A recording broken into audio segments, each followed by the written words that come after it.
Well, hello, Christ Memorial friends and apprentices of Jesus. Ross Dielman here, and we are actually at Waltman Lake for our church family camp this weekend. But I'm coming to you just now because we gathered just under a week ago with a group of apprentices, people who are seeking to be intentional about following Jesus. And we came together to talk about what it's been like and also what might be next. We had a group of about 30 of us and had a really great time. Yeah, hey, hello, Ross. Jeff. How you doing? Good, how are you? I am well. That looks like a tasty beverage you've got there. Yeah, it's really kind of the drink of choice here at camp. It's an Arnold Palmer. It's really good. very good. So Yeah, it looks good. yeah. So it's over there, so you can go get your own. I have heard that the best things in life are meant to be shared. That sounds profound. Give me the drink.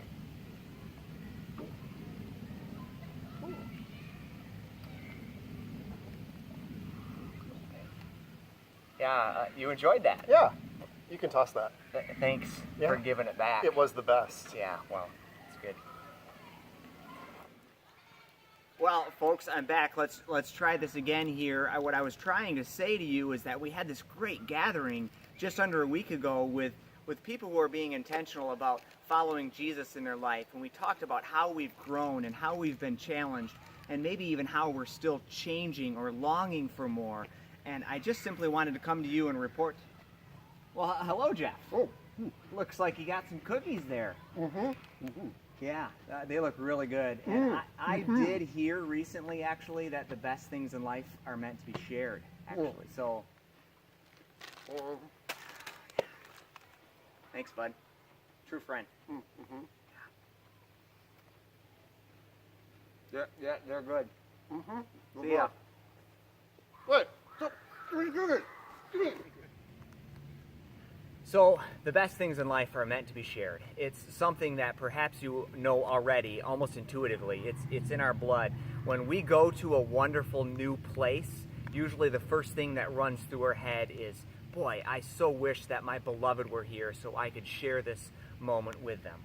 I even get this in my dental practice. I'll have patients who come in and they are dying to tell me about this new recipe they've made, or the new restaurant they've been to, or some new highly questionable health-based initiative that they're trying out.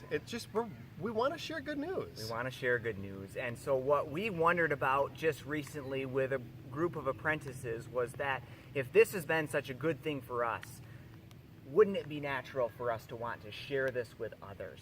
Could we, and how would we share this good thing, this apprenticing to Jesus thing with others? Because it really is. This is like the best thing in life, and it's meant to be shared. But that's a little bit of a trick because most of our friends aren't in a position where they can say, hey, I'm going to teach a class at my workplace on my lunch hour. Right. So how do people share this really good news? Yeah, and it's also sometimes intimidating because we might think that we have to literally download and then transfer to someone else all of the information that's involved in The Apprentice. And that is rich stuff, but that's not what it's about either. It's really more about life on life. It's about me coming together with the people that I already know and love and usually spend time with anyways, and being a little bit more intentional about bringing with them the stuff that we know and love about following Jesus. Right. Because it doesn't even need to be, oh, I'm going to try and get you to sign up for an apprentice class. Right. We're talking with friends and family, people you love anyway. They probably think you're cool. I mean, you seem to us like you're cool over there. But they just need to hear that there's more to life, and it's worth going after, and what is it like? It's almost like a spiritual friendship thing, being a little more intentional about bringing our spiritual life together into our friendships and our families, sharing the journey that we've been on. Here's a story that might make sense. Imagine that you're in a field and you find in that field all of a sudden this grand treasure, and what do? You immediately sell everything that you have to go and buy that field so that you can possess the treasure. It's what you would do because the treasure is of so great a value. That was a great story. Did you just think of that right now? Because Well, it sounded kind of familiar. It could sound familiar. I'm actually a pastor, so it's not plagiarism when I quote Jesus. That's his story. So maybe this new life you found is so good, so full of grace or beauty, and just so full that you want to share it with someone else. That's awesome. That's actually evangelism. And one of the ways that you could do that would be to do what we are doing right here, which would be to talk to a camera. Because frankly, we would love to have some testimonials. Not big scripted things, but simple expressions of, this is who I used to be, and this is who I found out God is, and this is who I'm becoming as a result of that. Yeah, and video is great, but even written would be good as well. If you want to simply document where you were and where God has taken you, and share that story basically as a witness of God's work in your life, that would be great too. We really would love to have a catalog of the ways in which God is working among us. It would be great to be able to use that also to share with people about how this good God is working in good ways in our lives.